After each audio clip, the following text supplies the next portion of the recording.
Unboxing kado dari followers. Oh iya, kemarin tuh sempat ada followers Keke yang main kesini. Terus mereka ngasih ini. Lucu-lucu banget guys. Terima kasih banyak ya. Sebelumnya sekarang kita unboxing. Yang pertama, ini ada karet Jepang guys. Mereka tahu ya Keke suka ini. Karena Keke punya karet Jepang di sini, jadi Keke mau satuin ya guys.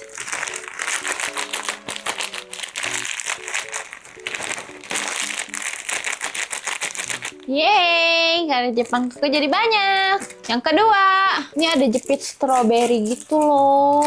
Ih, lucu banget. Terus ini ada tisu basah mini, jadi bisa dibawa kemana-mana. Terus ini ada buku mini, lucu banget ih.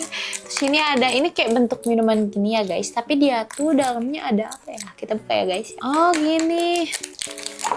Yeay, ada tisu basah juga guys. Terima kasih banyak ya buat kalian. Bye-bye.